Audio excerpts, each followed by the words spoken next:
মহাকাশ থেকে রাতের পৃথিবীর দিকে তাকালে আমরা কি দেখতে পাই? ঝকঝকে আলোতে মোড়া কিছু শহর।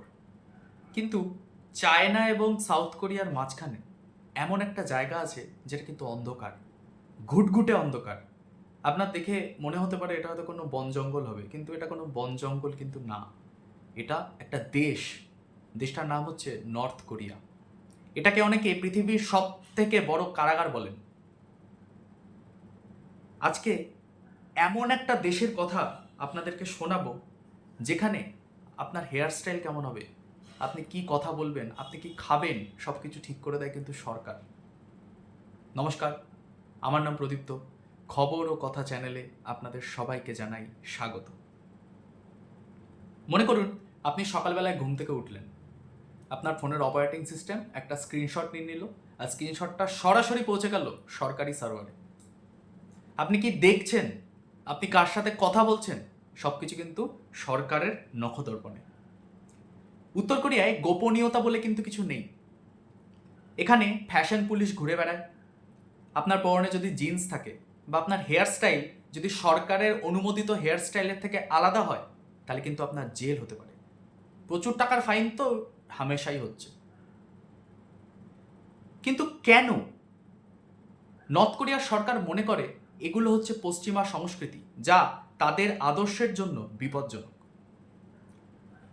এর চেয়েও কিন্তু একটা ভয়াবহ আইন আছে নর্থ কোরিয়াতে, যেটাকে বলা হয় গিল্ট বাই অ্যাসোসিয়েশন বা অপরাধের দায়বদ্ধতা। এই আইন অনুযায়ী আপনি যদি কোনো রাজনৈতিক অপরাধ করেন, তাহলে শুধু আপনি শাস্তি পাবেন তাই না, আপনার পুরো পরিবারও কিন্তু তার সাথে শাস্তি পাবে। এবং শুধু আপনার জেনারেশন না, আপনার পরের 3টে জেনারেশনকে কনসেন্ট্রেশন ক্যাম্পে পাঠানো হতে পারে। মানে দাদু কোনো অপরাধ করলো, তার ছেলে শাস্তি পাবে, নাতিও শাস্তি পাবে, এবং নাতির পুরো পরিবারও কনসেন্ট্রেশন ক্যাম্পে যাবে। কি ভয়ানক একটা আইন ভেবে দেখেছেন? 90-এর দশকের দিকে ফিরে তাকায়। নর্থ কোরিয়ায় দুর্ভিক্ষে তখন লাখ লাখ মানুষ একসাথে মারা যাচ্ছে। সেই চরম সংকটের মধ্যে নর্থ কোরিয়ার মানুষ বেঁচে থাকার জন্য নতুন এক পথ বার করলো। স্থানীয় ভাষায় একে বলা হচ্ছে জাং মাডাগ বা ব্ল্যাক মার্কেট। সরকারের দেওয়া রেশন যখন বন্ধ হয়ে গেল, তখন কিন্তু নারীরা ঘর থেকে বেরিয়ে এলো।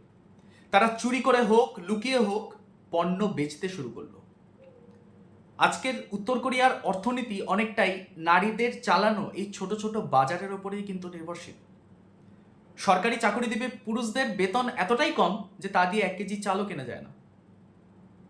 যারা কোরাপ্ট তারাই শুধুমাত্র সার্ভাইভ করছে, খুব ভালোভাবে জীবন কাটাচ্ছে নর্থ কোরিয়ার ক্যাপিটাল পিয়ংইয়াংয়ে। পরিবারের অধিকাংশ মানুষই কিন্তু ব্ল্যাক মার্কেটের উপরেই নির্ভরশীল, এবং এখানে মানুষ এই ব্ল্যাক মার্কেটের মাধ্যমেই কিন্তু বাইরের দেশের যে গোপন খবর, যেটা মানুষের কিন্তু জানার কথা না, এই ব্ল্যাক মার্কেটে গিয়ে কিন্তু তারা এসব খবর জানতে পারে। স্কুল জীবন থেকে শুরু করে একদম শেষ জীবন পর্যন্ত নর্থ কোরিয়ার মানুষ কিন্তু কিং জং উন এবং তার পরিবারকে ভগবানের মতো পুজো করে। কিন্তু মন থেকে কি তারা সত্যি পুজো করে, নাকি সরকারি প্রপাগান্ডা মাত্র এটা? নর্থ কোরিয়ার প্রপাগান্ডা কি বলছে শুনুন। বলছে যে পৃথিবী নাকি নর্থ কোরিয়া ছাড়া বাকি পৃথিবী নাকি ধ্বংস হয়ে যাচ্ছে, শুধুমাত্র নর্থ কোরিয়াই সুরক্ষিত। কিন্তু এভাবে কি আজকের যুগে সত্যকে লুকিয়ে রাখা যায়? উত্তর হচ্ছে না, যায় না। নর্থ কোরিয়াতে গত কয়েক বছর ধরে লুকিয়ে পেন ড্রাইভে করে সাউথ কোরিয়ার ড্রামা, সিনেমা প্রভৃতি কিন্তু পৌঁছাচ্ছে ওই ব্ল্যাক মার্কেটের মাধ্যমে। পর্দার আড়ালে তারা বাইরের দুনিয়াকে যখন দেখে, তখন তারা বুঝতে পারে যে তাদের সরকার কিন্তু তাদেরকে, দেশের জনগণকে মিথ্যে কথা বলছে, মিথ্যে কথা বলে তাদেরকে ভুলিয়ে রাখছে। রাতের অন্ধকারে যখন পুরো দেশ ঘুমিয়ে পড়ে, তখন দরজা জানলা বন্ধ করে নর্থ কোরিয়ানরা কিন্তু এই নিষিদ্ধ সিনেমাগুলো দেখে। এটাই হলো নীরব একটা বিপ্লব। মানুষের মনের ভেতরে কিন্তু প্রশ্ন জেগে উঠছে। স্বৈরাচারী শাসকরা ভয় দিয়ে মানুষকে নিয়ন্ত্রণ করে, কিন্তু ভয়ের একটা সীমা আছে।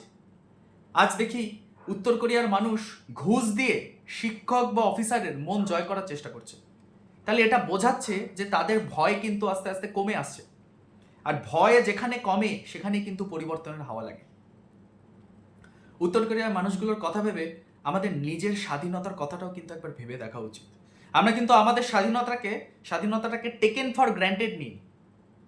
আমরা যা ইচ্ছা পড়তে পারি, যা ইচ্ছা খেতে পারি, যেখানে ইচ্ছা ঘুরতে যেতে পারি, কিন্তু উত্তর কোরিয়ার মানুষ কিন্তু তা পারে না, তারা কিন্তু বন্দি।